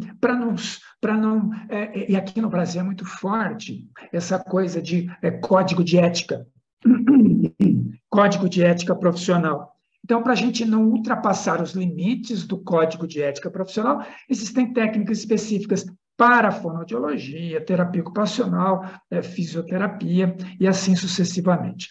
O fato, queridos amigos, da bandagem ela não ter medicamento, todo mundo pode usar. Qualquer sujeito pode comprar na farmácia e grudar no seu filho, né? Não existe para nós ensinar o pai, a mãe, o cuidador a aplicar a bandagem, porque nós estamos falando hoje de uma deformação progressiva, de uma conta matemática, né? E que ela não pode ser feita de qualquer maneira. O sujeito que vai aplicar, ele tem que entender do corpo humano. Fisiologia, anatomia, neurofisiologia, neuroanatomia, enfim, ele tem que entender de biomecânica, né? Então, a gente vê coisas extremamente péssimas, principalmente nas redes sociais, né? E aí as pessoas vão usando isso indiscriminadamente. Todo mundo pode usar bandagem? Não. Para a gente aplicar a bandagem, a gente tem que responder algumas perguntas antes de aplicar. Como que eu vou aplicar? Quando que eu vou aplicar? Para quê? Para que eu vou aplicar? Em quem que eu vou aplicar? O tempo de aplicação, a meta terapêutica e a alta do recurso. A alta do recurso não significa a alta do paciente. Ela fez aquilo que tinha que fazer pelo paciente, e eu costumo dizer que a gente não tira do paciente o que ele não tem condições de ter, né? Então, não é para ficar usando a bandagem forever, para o resto da vida, tem um período de tempo de aprendizado, e depois a gente vai fazendo as manutenções, né? Durante a pandemia, eu escrevi um capítulo de um livro que foi publicado na Espanha, da empresa chamada Fonodio, ou Fonoadio, né? Enfim, mas é um livro só para logopedas, né? E a gente fez lá um capítulo lá também, tá? Portanto, o uso indiscriminado faz com que o recurso ele entre em descrédito. Descrédito. Qualquer um pode, não. Qualquer sujeito pode, não é assim que funciona. Qualquer sujeito pode, olha só, né? Eu sempre digo nos meus cursos assim, não dá para imaginar o sujeito ir num lugar e comprar bracket para pôr no dente. E chegar lá no dentista e falar assim, põe no meu dente. Não dá para comprar uma prótese de quadril, levar no médico e falar assim, põe essa prótese em mim porque o meu quadril não está funcionando. Não existe, mas as pessoas fazem isso conosco, compram uma bandagem. Se elas não estão usando, elas acabam trazendo aqui para a gente. Eu vi isso aqui na internet, põe em mim. Não funciona assim. Eu não faço só bandagem nos meus pacientes. E nem todos os meus pacientes recebem bandagem. Porque a gente tem que tentar obedecer critérios.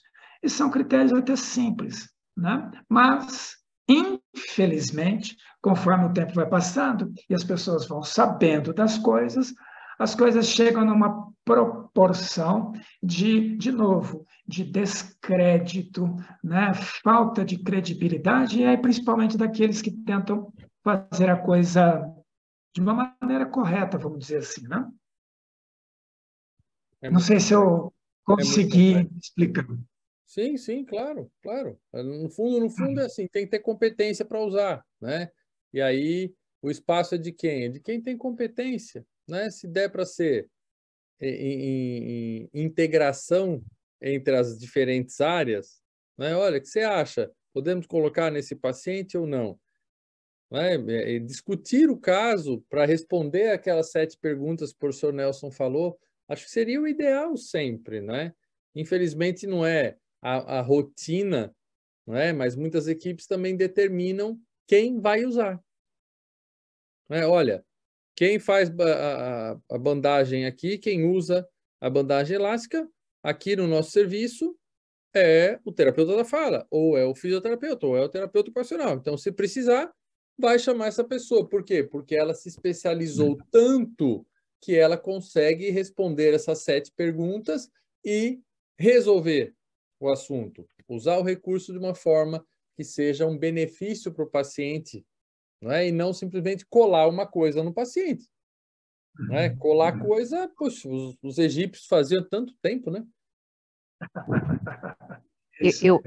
Eu acho que o problema, em geral, não sei como é aí, mas acho que é um bocadinho a nível mundial das nossas profissões, é a falta de regulamentação. Sim.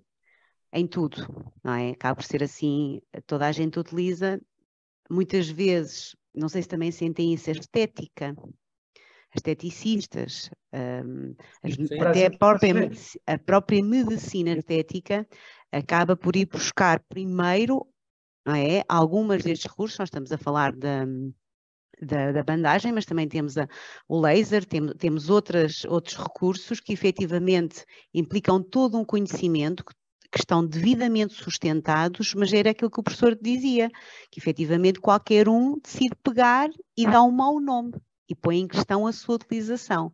E quando depois há esta seriedade dos terapeutas em utilizar, muitas vezes são questionados até pela classe médica, não é? E acaba por ser um bocadinho isso. Eu acredito muito em trabalho em equipa. E tenho aqui a fisioterapeuta com que eu trabalho, estou muito orgulhosa dela cá estar, confesso, porque acho que é mesmo isso, as profissões têm muito de interdisciplinar em muitas patologias, nomeadamente na neuropediatria, e faz-me todo o sentido não haver entre nós estas questões de quem é que faz o quê quando há esta possibilidade. Acho que é importante.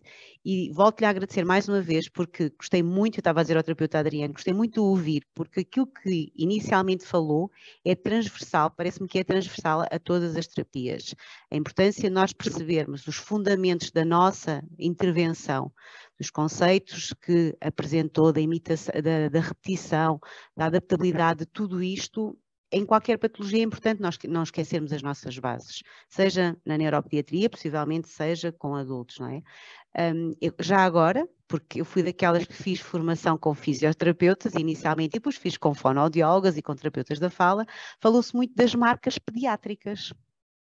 E eu queria-lhe perguntar o que é que acha em relação a esse aspecto? Porque, pronto, exatamente por isso, existem efetivamente, nota a diferença, é mais apelativo fazer com bonequinhos? Não é? Estas questões todas que têm sido, se calhar não são muito pertinentes, mas os pais às vezes questionam-nos, os outros profissionais questionam-nos, eu estava a ouvi-lo e há marcas, nomeadamente supermercados, que já vendem com o CD a aplicação das bandas, o que também é assustador, não é? Cabe-nos a nós, se calhar, se calhar não, decididamente fazer aqui um ponto da situação e vamos lá ver, não é bem assim, não é? Também parte muito do nosso nome profissional. O que tem-me a dizer, professor? Antes de responder isso, daí eu só queria fazer uma pequena complementação em relação ao trabalho de equipe. Eu costumo dar bastante curso para a equipe, físio, fono e TO juntos, curso fechado em instituições aqui. E eu digo assim, vamos dar um exemplo, o sujeito ele tem lá uma criança com paralisia cerebral, né? Então ele tem problema, ele tem celorreia, ele tem problema de disfagia, membro superior dele não funciona direito, o tronco não funciona direito. E aí eu oriento assim, ó, não é, porque às vezes o paciente dentro de um centro, ele passa na físio, na fono e na TO, às vezes no mesmo dia. Sim. E eu digo assim, não é para o paciente ir na físio, colocar bandagem, e na fono colocar bandagem, e na terapia ocupacional colocar bandagem. Não. É para os 3 terapeutas sentarem, conversarem e decidirem uma meta. Uma meta. O corpo inteiro está com problema. Sim, não dá para colocar bandagem. Então, é uma meta terapêutica. Né? E quando a gente fala em bebê e criança, a sugestão, bebê, né, que ainda não sentou, ele ainda está neste posicionamento, a nossa sugestão é mão e abdômen. Funciona para todo mundo. Ajuda todo mundo. Ajuda todo mundo. Ajuda fono, ajuda física, ajuda a física. Tá? Então, o problema é decidir esta meta terapêutica. E aí os 3 têm que conversar. Então, às vezes, vamos imaginar assim, a bandagem não vai naquele lugar que é a especialidade do sujeito. Ele tem que ter paciência. E, às vezes, ele nem vai usar, porque se a gente consegue ajudar determinada parte do corpo, o restante ele se organiza também, às vezes nem vai usar. Tá? Em relação às marcas de bandagem, o que eu posso dizer para vocês, tem hoje o mercado mundial está poluído no bom sentido ou no mau sentido, enfim, de marcas de bandagem. Algumas se deformam. O termo técnico adequado é deformação. Né? Algumas se deformam mais, outras se deformam menos, e tem aquelas que se deformam entre uma e outra, e isso vai depender, portanto, do fabricante. É o fabricante que tem que colocar no rótulo qual é a capacidade de deformação elástica da bandagem. Porque, sim, faz diferença de estímulo sensorial, marca por marca, uma que se deforma mais e outra que se deforma menos, por conta da espessura de um elemento chamado elastano, que é ele que dá capacidade elástica para a bandagem. Né? Então, tem muitos erros técnicos por aí que a gente observa, que as pessoas falam que a bandagem ela tem 100% de algodão. Isso é mentira. Por que é mentira? Porque o algodão não deforma, ele não estica, vamos assim dizer. Se a bandagem fosse 100% de algodão, ela iria ser inelástica, evidentemente. Né? Então, tem algumas marcas, vou colocar em termos médio, tem algumas marcas que trabalham em torno de entre 96% e 97% de algodão e o restante de porcentagem de elastano. E, obviamente, a gente tem que falar da qualidade do produto. Cada fabricante trabalha com uma qualidade de algodão, uma qualidade de elastano e uma qualidade da cola, que é o pegamento. Né? E esses 3 elementos são eles que determinam o preço que vai ser vendido lá. Geralmente as pessoas vão pelo preço menor. E geralmente o preço menor, a qualidade também é inferior e isso faz com que interfira no tratamento. O que eu sempre sugiro, em termos de marcas, o que eu sempre sugiro é que as pessoas, elas com o tempo, elas passem a gostar mais de determinada marca, assim como é pasta de dente, assim como é roupa ou qualquer coisa parecida que tem a ver com marca do produto, porque aquela marca está garantindo o benefício adequado. Então, por exemplo, hoje nós utilizamos a bandagem, as trocas da bandagem uma vez por semana. Então, a gente tem que trabalhar com um produto que garanta que ela fique grudada no sujeito pelo menos 7 dias. Porque se começa a sair com 2 dias, com 3 dias, você começa a usar muito recurso e você passa, o paciente ele passa a não gostar daquilo. Porque eu não sei aí em Portugal, mas aqui no Brasil tem muitos lugares que fazem atendimento uma vez por semana. E se ele coloca a bandagem 2 dias depois, caiu, é a mesma coisa que não está produzindo estímulo nenhum para o sujeito. E aí o terapeuta não vê benefício, o paciente não vê benefício. Usar ou não essas bandagens com desenhos, com bichinhos, também vai de muito do gosto pessoal. Eu, particularmente, eu não as utilizo. Tá? Porque, normalmente, criança, ela gosta de uma variedade de estímulos visuais. Um dia ela gosta do Batman, mas no outro dia ela é o Homem-Aranha, e no outro dia ela é o Thor. Então a gente fica brincando com o sistema límbico dela. E aí, se você compra uma que só tem aquele ursinho, e hoje ela gosta do ursinho, mas amanhã ela não vai mais querer aquele ursinho. Né? Então, os pais, às vezes, conforme você falou, eles chegam para a gente com as demandas. Olha, eu fiz isso daqui, eu vi aquilo ali na internet, porque a informação está ali para todo mundo. Cabe a nós, terapeutas, a gente fazer um filtro nisto, né? E poder nós dirigirmos a terapia e não sermos dirigidos. Não sei se eu me fiz compreender. Perfeitamente. Ó, tem uma pergunta aqui, ó. Em casos de alergia ou ferida na pele, qual é a recomendação? Primeira resposta, aí não vai ser da recomendação. O sujeito que ele apresentou uma ferida na pele, aos nossos olhos, isto chama-se erro técnico. Qual é o principal erro técnico? Deformar a bandagem sem critério, deformar a bandagem de qualquer jeito e, principalmente, deformar a bandagem na ponta ou até a ponta dela, que é uma coisa que a gente não recomenda e que isto vai ferir a pele por conta do atrito.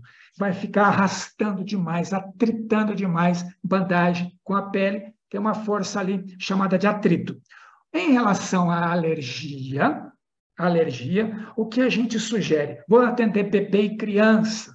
Então, vamos falar aí dos colegas da Europa, eu estou aqui no sul do Brasil, bebê e criança que tem pele branca, o olho claro, o cabelo loirinho, sinal de alerta, a pele é um pouquinho mais frágil. Perguntar para os pais se a criança ela tem ou não alergia, alguma dermatite de contato, na fralda, na roupa, alguma coisa assim. Sim ou não? Não, não tem. Mesmo assim, a minha sugestão é que você pegue um pedacinho da bandagem e você aplique no local onde você vai usar a técnica. Se der alergia, isso acontece em 24 horas. Problemas de alergia. Número 1, predisposição do indivíduo a ter uma dermatite de contato. Ok? Número 2, tem alguns lugares do nosso corpo, cito eu, face, pescoço, braço e antebraço da região anterior, região do abdômen, glúteo e dorso do pé, que esses locais a pele é mais frágil de natureza. Tá? Problemas que dão alergia de número 2, qualidade do produto. Eu sempre digo assim, aquele produto que ele é muito barato, o material que foi feito ali também é de pouca qualidade e tem uma grande chance de dar problema no seu paciente. Então, cuidado com materiais baratos, né? Invistam. Se você vai dar comida para alguém, dê a comida que você come e não o resto da comida. Né? Se você vai pedir para alguém sentar no sofá da sua casa, ele tem que sentar no melhor sofá da sua casa. Vai oferecer café? É o melhor café para o sujeito. Vai oferecer terapia? Os melhores materiais para o teu paciente. Se fosse você o paciente, você ia querer receber o melhor material também, a melhor terapia. Então, oferte. E aí, tem aquela relação de custo-benefício. Isso é óbvio. Deixa eu ver aqui. A Patrícia. Eu acho que eu consegui responder a sua pergunta, Patrícia. Sim ou não? Coloca aí no chat, por favor.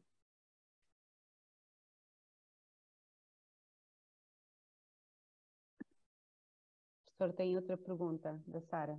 Se a cor influencia nos bebês? A utilização. Muito bem. Sua pergunta é ótima. O bebê ainda ele não conhece cor.